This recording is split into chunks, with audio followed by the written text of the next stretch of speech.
Science Cast, uma conversa com ciência.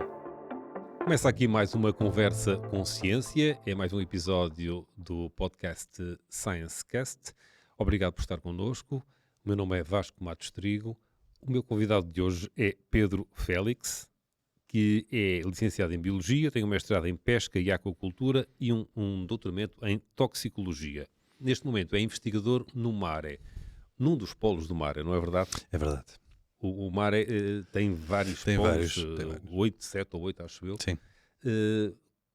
Porquê? Porque é que são vários polos? Qual é a vantagem de terem vários polos? É uma instituição que agrega vários polos e vários domínios do meio aquático. Bom. Uhum. Assim, Cada qual tem a sua especificidade, é? Sim, existem algumas componentes diversas em cada um dos polos, mas sim, desde as águas continentais até ao mar profundo. E, portanto, sim. Portanto, estamos a falar do mar, mas há alguns, nomeadamente, sei lá, a Universidade de Évora, embora também se estenda até à costa, mas depois tem também Leiria, Coimbra, a Universidade de Lisboa, que é onde o Pedro está como base, não é? Uhum. E depois também a Universidade da Madeira, ok, sim senhor, mas o ISPA também. Uhum, Porque a propósito é que vem a psicologia para aqui? O ISPA tinha uma componente de comportamento,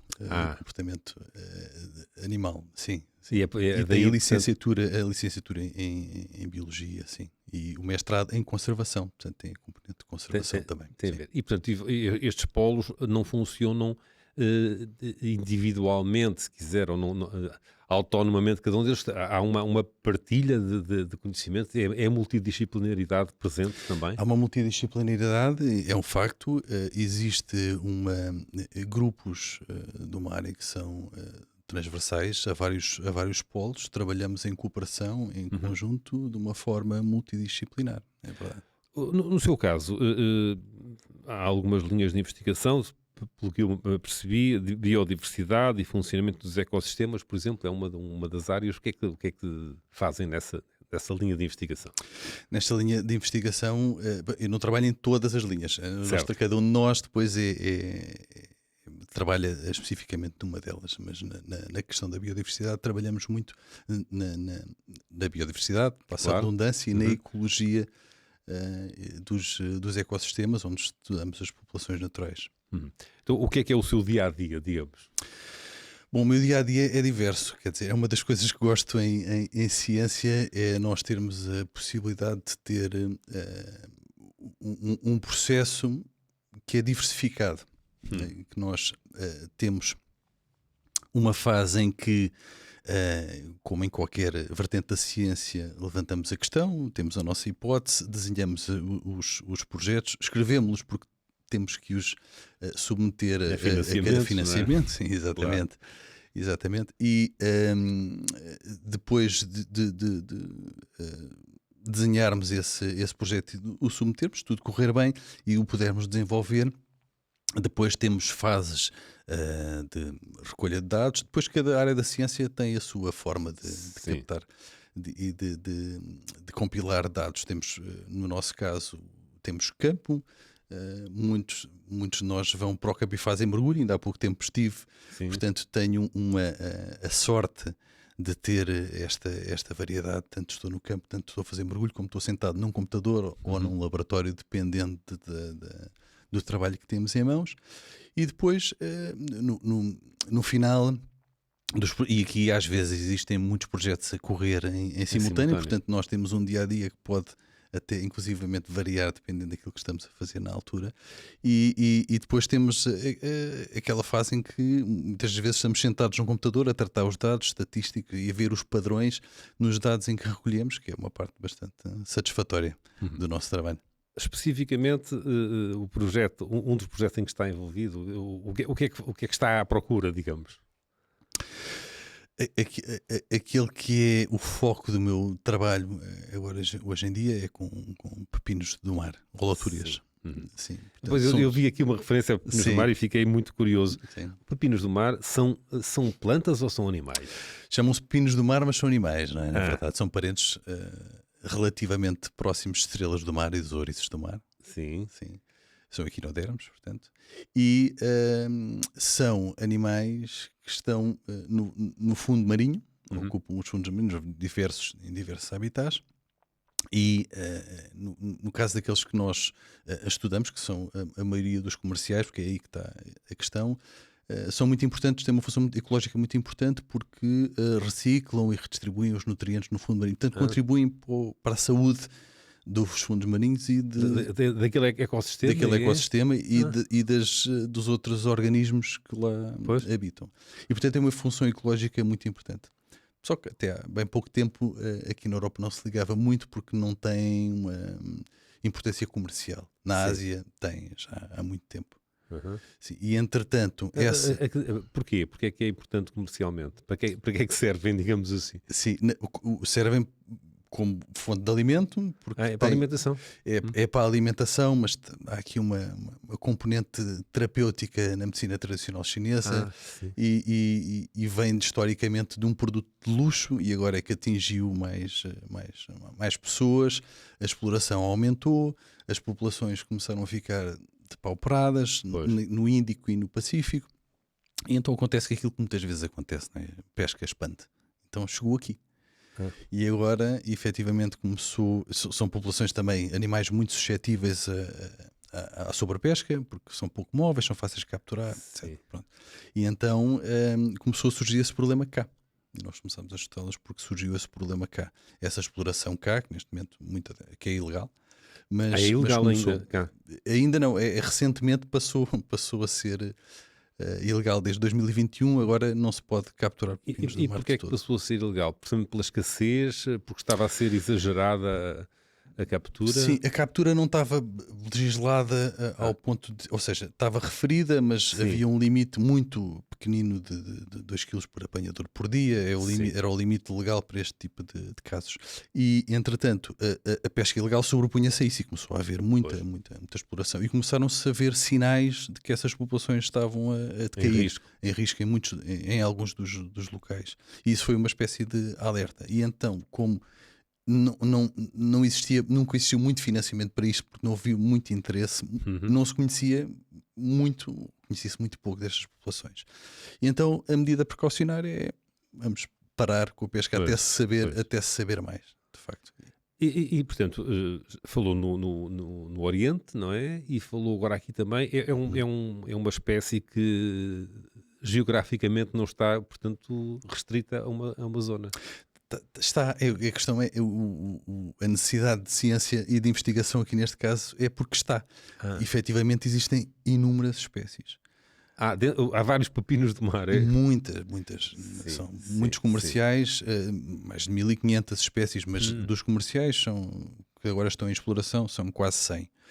E as mais valorizadas na Ásia são 2 delas, mas depois os mercados vão buscar mais por falta daquelas que existem ali.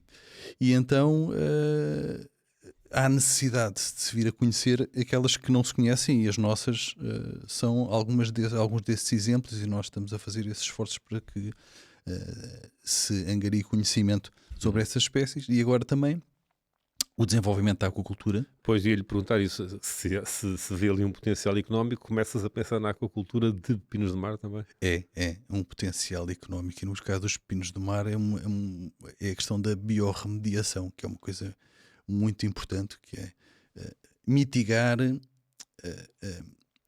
os efeitos dos cultivos que existem hoje em dia. A aquacultura tem subprodutos que são nocivos para o ambiente, porque tudo que é em excesso, e a aquacultura não é exceção. Os pepinos do mar, o facto de serem detritivos, que era aquela coisa que eu tinha dito, que ingerem matéria orgânica do sedimento, e que, tem esse potencial de mitigação.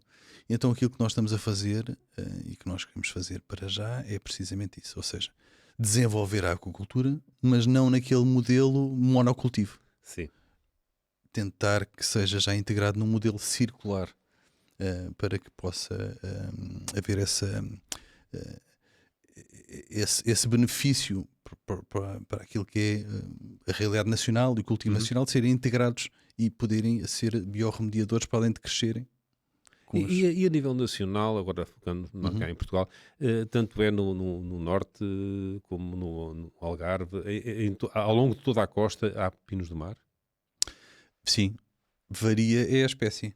Há espécies que são mais... Portanto, mesmo nesta zona mais restrita do mar português, há diversidade de espécies. Há diversidade de espécies. Há umas que têm mais afinidade para o sul, outras mais para o norte e, portanto... Porquê? Por causa da temperatura, por exemplo? É. Algumas têm mais afinidades mais subtropicais e ocorrem mais no sul e depois têm ali um limite do qual não passam. E depois há outras que têm uma afinidade para águas mais temperadas ou mais frias e ocorrem um bocadinho mais para cima, mais para o norte. Eu referi há pouco que um dos polos do mar é na Madeira. Tem alguma coisa a ver com isto ou é outra área de investigação? É outra área de investigação, efetivamente. Sim, senhor. Portanto, o mar tem esta atividade eu vi que há nível nacional e nível internacional. Neste caso dos pepinos do mar, e como há essas espécies noutras geografias, digamos assim, há também troca de informações a propósito das diferentes espécies de pepinos do mar? Como é que... Sim, essa por acaso é uma boa pergunta interessante, sim. Na Ásia e noutros locais, há duas espécies em cultivo neste momento. Uma já com várias décadas de cultivo, na China, no Japão, ali naquela área que são os principais produtores e também os principais consumidores. E depois existe uma cultivo outra... e estudo, não é? Ou não? Cultivo e estudo. Sim, cultivo e estudo, mas no âmbito daquilo que é o desenvolvimento da aquacultura, portanto, otimizar, fazer crescer, não é? E no âmbito daquilo que é as propriedades nutricionais do animal. Sim, mais por aí. Sim. Depois, todas as outras do mundo, à exceção dessas duas que mencionei, estão mais ou menos na mesma fase. Ou seja, existe já alguma procura, depois o que existe no mercado é um preço um bocadinho mais baixo do que aquelas que são as mais procuradas, mas existe mercado para elas e existe pesca. Então nós estamos um bocadinho mais ou menos a par e passo com outros grupos de investigação, no nosso caso muito mais próximos de grupos europeus, para desenvolver a aquacultura para muitas destas espécies. E então, sim, há colaboração, temos tido colaboração, há troca de ideias, há troca até de estudantes que vêm para cá e alguns que vão para lá e a tentativa de fazer projetos em conjunto e tentar captar esse financiamento europeu, que é isso que estamos a tentar fazer agora. E, portanto, esta produção de conhecimento, ao fim e ao cabo, que é o que a ciência faz, não é? Vai permitir, por exemplo, um quadro regulatório mais fundamentado, digamos assim, e que possa ser aplicado não só aqui em Portugal, mas noutros países. Por exemplo, há, digamos assim, a nível europeu, alguma preocupação com isto? A nível europeu há uma preocupação, sim, mas há locais onde a pesca é permitida. E desde há uns anos para cá há essa tentativa de regulação. No Mediterrâneo, por exemplo, no Mediterrâneo isso existe. Existe a tentativa de regular a pesca e existem estudos agora para definir vários locais onde existe pausas de pesca, outros onde há continuidade, e tem havido estudos nesse sentido para tentar perceber qual é o efeito. E todo aquele conhecimento que nós estamos a conseguir adquirir agora é importante, é muito boa parte da investigação fundamental para tentar que se consiga angariar dados suficientes para que possa sustentar essa pesca no futuro, caso ela venha a ser permitida. E acredito que possa vir, porque quer dizer, a pressão de pesca é muito grande, portanto... O problema é que a falta de informação, que muitas vezes em pesca se consegue com anos e anos e décadas às vezes de capturas, no caso dos pinos do mar não havendo descargas em lota porque são capturas ilegais, não há dados e portanto é muito difícil para uma espécie desta conseguir perceber qual é que é a influência de um determinado nível de captura nas populações. Mas prevê que no futuro possa haver regulamentação como há para outras espécies. Agora, por exemplo, a sardinha é só naquele período que se pode pescar. Quem diz a sardinha diz o bacalhau, diz outras espécies. Claro. No futuro poder-se ir para quadro desse tipo, de regulamentar a nível europeu? Sim, sim. Eu diria que sim, diria que se pode, mas o que eu consideraria mais importante seria mesmo o desenvolvimento de uma oferta complementar, Sim. que é a aquacultura, não é? Ou seja, a sustentação na pesca ser Pois. muito menos, não é? Porque uma coisa são espécies de crescimento rápido Sim. que produzem muita descendência, outra coisa são estes animais Que não tem que essa... não têm essa característica, são animais que até dependem da densidade, ou seja, eles agrupam-se, o que é um problema na pesca, não é? Porque para os pescadores é excelente, porque existe Estão ali. todos ali. Então, Não é? para o desenvolvimento é mau porque Sim, eles sim. precisam daquela densidade, porque se forem em número menor e num determinado agrupamento, digamos assim, fica comprometida o desenvolvimento e os recrutas do ano seguinte. E não sobrevivem sozinhos, digamos assim? Por isso é que a recuperação, quando isto acontece, é muito lenta, outra Sim, vez, sim, porque a densidade é baixa, os recrutas são poucos Certo. e a coisa é muito, muito, muito lenta. Se continuar a haver pressão de pesca, agrava-se. E há outros predadores, chamando predadores agora aos pescadores ilegais, há outros predadores marinhos que também se alimentem do pepino? Há outros predadores e a importância que têm nessa cadeia alimentar é maior quando eles são mais pequenitos, quando são Sim. juvenis. Aham. Sim, é isso que nós temos percebido, é que de facto a predação é muito intensa quando eles são juvenis e pequeninos, à medida que vão crescendo, vão ganhando algumas defesas que variam de espécie para espécie, curiosamente, e vão sendo cada vez menos suscetíveis a essa predação, seja pelo tamanho, pelo documento, por defesas que têm. Qual é a dimensão média, digamos assim, de um adulto? Um adulto pode chegar, existem espécies mais pequenas que rondam ali os 20 e tal centímetros, e existem outras um bocadinho maiores, que até são algumas das mais valorizadas aqui no país, que podem chegar aos 40. Uhum. Dependendo da região também, curiosamente, da mesma espécie. Como é que é feita a pesca? É pesca, ao fim e ao cabo é pesca, não é? É por arrasto, porque eles estão muito no fundo do leite, não é? Sim, na verdade, considera-se pesca ou apanha dependendo daquilo da tipologia, não é? Pronto. Existe a apanha quando é feita, digamos, por ferramentas mais rudimentares, à mão, apeados, Sim. e existe pesca de arrasto, efetivamente, para espécies que são de fundo arenoso, com sedimento arenoso, que permita o arrasto, porque senão não é possível, em maior profundidade. Pois. Mas aqui as nossas é quase tudo por mergulho ou apanha. Uhum. E ilegalmente, reforço, não é? Pois, Porque neste momento não é possível de outra forma. Pois, e ao fim e ao cabo, ao ser por mergulho, não se apanham grandes quantidades de uma só vez, não é? E portanto... Mas na verdade vai-se apanhando, vai-se enchendo o saco e libertando, sim. E se for a pé em zonas em que é possível fazer a pé, Sim. Os pepinos de mar têm alguma forma de se defenderem do humano que vai lá apanhá-los? Depois, infelizmente, não.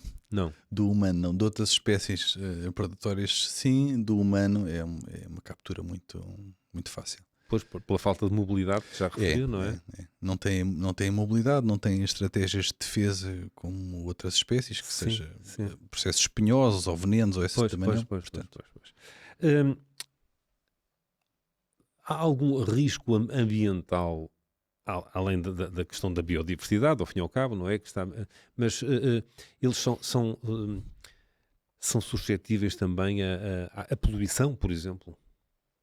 Os próprios animais? Sim. Sim, os próprios animais, eles próprios têm algumas suscetibilidades. O nível de suscetibilidade desses animais nós não conhecemos. Não conhecem ainda. Estamos numa fase ainda, só há uns anos é que esta investigação começou com estes animais. Há muita coisa que ainda precisamos de saber e não sabemos. Os próprios animais têm uma relevância muito grande para os habitats que habitam, porque renovam ali o sedimento e fazem. Existem outros que o fazem, não são os únicos, mas estes fazem numa taxa muito elevada e são muito importantes para a saúde das comunidades. Chamam-se as comunidades bentónicas, que são aquelas que estão no fundo, nos fundos marinhos. Muito bem. Pedro Félix, qual é a dimensão do seu grupo de trabalho? a Isto dimensão. para perceber se há pessoas a quererem investigar esta área ou não. Sim, agora há um bocadinho mais, mas a resposta a essa questão não é uma resposta muito fácil, Não? porque é uma resposta que envolve coisas que já foram discutidas aqui neste podcast, inclusivamente, sim, que envolve questões de financiamento. Questões de financiamento nacionais. E o que às vezes acontece, e o que nos aconteceu a nós, é que interregnos que existam no financiamento, como existem, fazem quebrar as equipas. A nossa equipa já foi muito grande. Nós, neste momento, temos uma equipa que varia 5, 7 pessoas e vai variando. Porquê? Porque essas equipas muitas vezes têm estudantes que entram e terminam os seus teses e saem. E o problema do financiamento, o que é que causa? Nós estamos a constituir uma equipa, as pessoas estão a trabalhar naquela área, estão a formar-se, e depois, se houverem interregnos que existem muito grandes no financiamento, as pessoas têm que procurar. As pessoas têm que procurar outras coisas. Não é? Pronto. E efetivamente, às vezes, depois, quando o financiamento regressa, nós conseguimos, porque as pessoas têm vontade de trabalhar nesta área, porque isto conseguem recuperá-los, e conseguimos recuperar. Mas se entretanto tiverem seguido outro caminho que esteja a correr melhor, é difícil. E acontece. E efetivamente isso é um problema e é uma realidade com a qual vivemos hoje em dia. A questão do financiamento, enfim, é transversal a toda a ciência, não é? Mas numa área, portanto, numa linha deste tipo, que não está ainda muito divulgada, não se fala muito disto, são mais prejudicados por causa dessa falta de divulgação ou não? Sente isso ou não? Sim, nesta área de trabalho em específico, estávamos a falar das aulas. Sim. Sim. Ou seja, isto é, quem decide o financiamento... Eu percebi a pergunta. Estou a tentar... porque nós tivemos esse problema ao início e percebeu-se isso. Havia muito... Na área de investigação, e um dos problemas às vezes aqui é nós não termos pares científicos da nossa área específica a avaliar, porque quem está mais ou menos a par. E nós temos que fazer esse caminho de argumentação e explicar exatamente às entidades financiadoras e a quem avalia as propostas qual é que é a relevância. Esse foi um caminho que teve que ser trilhado e foi sendo trilhado. E depois as coisas começam a ficar ligeiramente mais simples desse ponto de vista, porque começa a ser conhecido o problema de uma forma geral. Mas temos que ser nós também a fazer um bocadinho esse trabalho. Ou seja, quando nós também temos esse financiamento para dirigir um determinado projeto, temos de ter uma componente de divulgação. Exatamente. E uma componente de divulgação que chega a vários públicos, aos nossos pares científicos, mas também à população em geral, e às entidades com jurisdição nacional nas águas em que nós trabalhamos. Sim. Pois, e a questão é essa que também é muito premente e é evidente, que é o investigador supostamente deveria fazer investigação, mas depois tem que fazer outras coisas também, não é?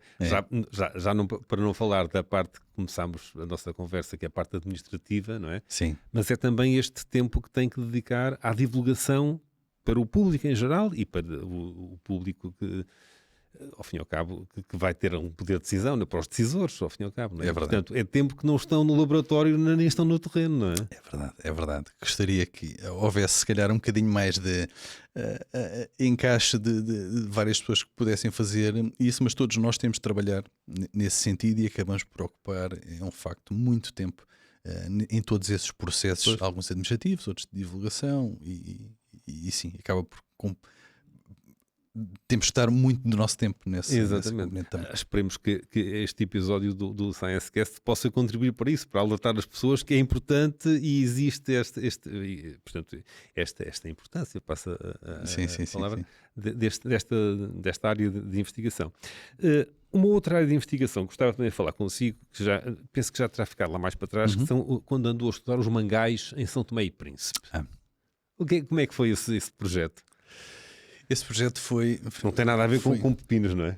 Não. Neste caso não teve. Uma boa parte do meu trabalho até então também era muito investigação sobre as comunidades costeiras, estuários e zonas costeiras, e os mangais inserem-se nessa tipologia.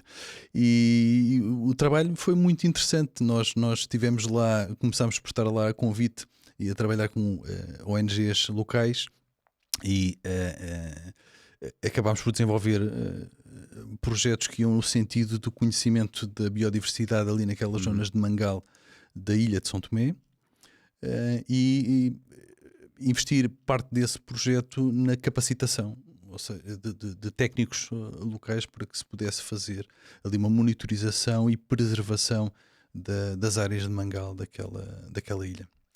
Para, por exemplo, aumentar a produtividade da cultura de mangas?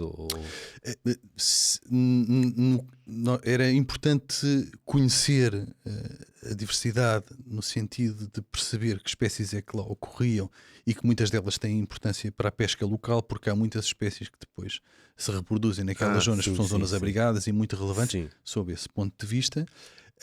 Há algumas das áreas porque se pretende evitar a degradação no local, e para se fazer um bom aproveitamento em termos de atividades económicas mesmo para as populações locais, sem que haja uma degradação da fauna e da flora local. Isso foi um projeto de que duração? Foram 3 minis, digamos assim, 3 mini projetos. Sim, um primeiro foi uma primeira abordagem no geral, foi um convite e fizemos uma pequena parte técnica. Depois um segundo até foi um financiamento do MARE, que nos ajudou a ir lá já fazer. Foi o MARE, já foi o MARE envolvido, envolvido nisso também. Nós fomos sempre com o MARE, e depois um terceiro foi um projeto que ganhámos com uma ONG, com o Oikos. Eles faziam a componente local, social, perdão, e nós fazíamos a componente científica, e foi um trabalho assim um bocadinho mais à sério. E deu frutos, digamos assim, continua localmente a ser importante, a ter alguma importância localmente para essa ONG e para as populações? Sim, eles continuam a trabalhar nesse sentido, muito na parte da componente social e das atividades económicas do local. Sim, é verdade, eles continuam. Nós temos, entretanto, desviámos a nossa, não temos feito lá trabalho, pronto, e às vezes as coisas são mesmo assim, a ciência é assim, também varia em função das oportunidades que existem, e nós, neste momento, não estamos ativamente em São Tomé, mas confesso que não me importava de voltar. Sim, então fica também aqui a dica. Essa experiência internacional é sempre muito rica, não só do ponto de vista científico, mas também do ponto de vista, é ciência também, a parte social, não é? A parte do contacto com populações diferentes, outras maneiras de ver as coisas, não é? É incrível, adorámos.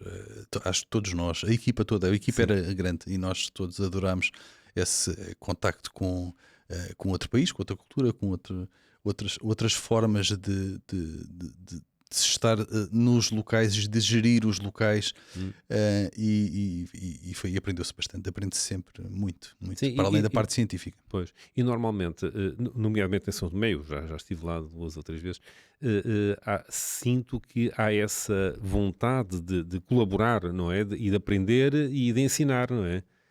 É partilha também, porque eles têm muito conhecimento, vivem ali, eles têm conhecimento local, não é? Têm muito conhecimento dos locais, e houve sempre que lá estivemos, houve uma partilha muito grande, e boa vontade também tem havido, e isso é importante, principalmente quando estamos a trabalhar com comunidades pescatórias. Nem sempre é fácil, às vezes, e foi muito gratificante. Então, qual é assim o seu próximo desafio ali no MARE? O próximo desafio no MARE, eu diria que era atingir este objetivo que tenho neste momento, e que a equipa tem neste momento, que é conseguir aquela circularidade nos cultivos nacionais em aquacultura. Estou mais apostado em investir nessa área, e creio que é um trabalho que pode ter muita relevância. Muita relevância para o ambiente, muita relevância para o setor, muita relevância para a conservação daquelas espécies, e estou em crer que é um caminho a seguir, um caminho a apostar. Sim. O Pedro Félix também dá aulas, e sente nos seus estudantes, digamos, há estudantes suficientes para estas áreas da aquacultura, da pesca, enfim, desta área que, ao fim e ao cabo no mar é perseguida. Há estudantes suficientes, há muita vontade, há muitos estudantes a querer vir também do estrangeiro. Felizmente existem manifestações de interesse de estudantes que querem vir e vêm efetivamente, se calhar já noutra fase, não na fase de licenciatura necessariamente, que também temos, mas também na fase de mestrado e de doutoramentos, dos pós-graduados, e isso tem sido gratificante, porque é um sinal também de reconhecimento da própria instituição. Portanto, eu acho que isso é muito relevante. Esta importância que aparece nas notícias que os políticos dão ao mar, o mar português e tudo isso, tem depois tradução prática ou é mais o discurso político e ainda falta depois concretizar esse discurso em apoios? Eu tenho que confessar que sim, é discurso político. Não temos ainda... existe muito, de facto, de importância que se pretende dar ao mar, muita demagogia, digamos, e acaba por haver muito discurso, mas depois a alocação de verbas, estruturação daquilo que é a ciência e principalmente no mar, e falta bastante. Isso é um caminho que temos de trilhar ainda. E trilhar, por um lado, se calhar falando com os decisores políticos, mas também, pelo outro lado, enfim, penso eu, não sei, dir-me-á se concordo ou não, que é, por exemplo, na educação, na população, ao fim e ao cabo, da divulgação para a população, né? Que depois há essa pressão e os políticos normalmente são sensíveis às pressões da população, não é? Portanto, esse trabalho de base, esse trabalho de sapa, digamos, é importante também, acha que sim? Sim, a opinião pública tem uma forte pressão na política. Nós sabemos quando tem algum nível de intensidade, não é? As várias instituições, e o mar em particular, têm feito um trabalho intenso de divulgação e comunicação de ciência e de consciencialização, digamos que é uma parte muito importante. E eu julgo que a mentalidade vai mudando no bom sentido, e as pessoas estão um bocadinho mais conscientes daquilo que são os problemas no mar e da necessidade de haver ciência a trabalhar nessa área. E portanto eu acho que lentamente se vai cultivando essa vontade pública de haver depois decisão política, mas a verdade é que ainda estamos aquém. Ainda estamos aquém, sim. Uma componente importante da atividade científica também é uma componente, enfim, é depois a transferência de conhecimento para a sociedade, como estamos aqui a falar, mas também para a economia, não é? Daquilo que temos estado a falar, fiquei com a ideia de que o tecido económico ainda não está muito sensibilizado para isto, ou estou errado? Por exemplo, para os pepinos do mar, por exemplo, os pescadores, as associações de pescadores estão sensibilizadas e procuram-vos de alguma maneira com conhecimento, ou ainda é também um caminho que é preciso trilhar? Eu já disse isto uma vez quando me perguntaram, porque é curioso, muitas vezes nós temos que, nesse sentido, fazer um caminho que é difícil. Neste caso, felizmente, talvez, penso eu, felizmente tem sido um bocadinho o oposto. Existe muita vontade das produções nacionais. Não digo pesca, porque pesca, pronto, estamos noutra área não legal e não poderá, mas de produtores nacionais existe vontade em incluir estas espécies, mas isto também tem a ver com o valor económico que elas têm.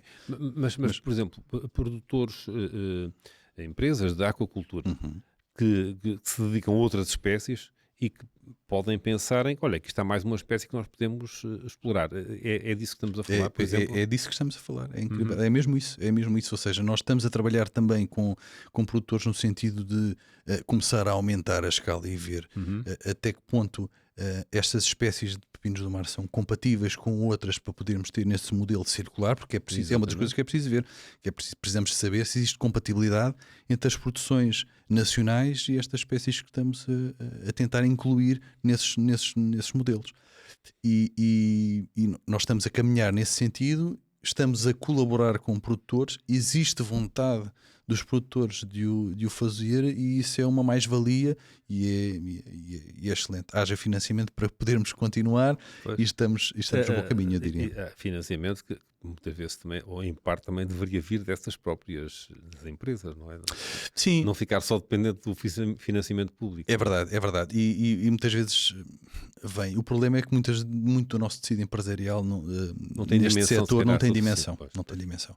E essa é a questão. Mas também os financiamentos, muitos dos financiamentos que existem, se falarmos, por exemplo, de financiamentos europeus, o financiamento não é 100%. Há uma contribuição Claro, sempre. claro. E o problema muitas vezes é a dimensão e a cultura. O tecido empresarial tem que mudar ligeiramente Sim, para que possa ir captar esse tipo de financiamento. Tem que haver uma estrutura que permita seguir esse caminho, no caminho da candidatura, do administrativo, Exato. para que Não, possa porque evoluir. não tem que ser propriamente capitais próprios das empresas. Elas próprias, as empresas, também se podem candidatar a financiamentos, não é? E se for uma coisa mais em conjunto, é capaz de funcionar Sim, melhor, sim, e não é? acontece, existe financiamento direcionado para isso, precisamente para as empresas, com parceiros depois científicos, a academia junta-se Claro. e são eles próprios que captam esse financiamento. Muito bem, Pedro Félix, foi uma conversa interessante. Acho que para mim foi, para si espero que Muito tenha obrigado, sido, foi, para o foi nosso excelente. público também. O nosso público que pode ir ver e ouvir, porque este episódio, como os outros todos do ScienceCast, fica disponível nas plataformas de podcast e também no nosso canal no YouTube. Muito obrigado por estarem connosco. Até à próxima.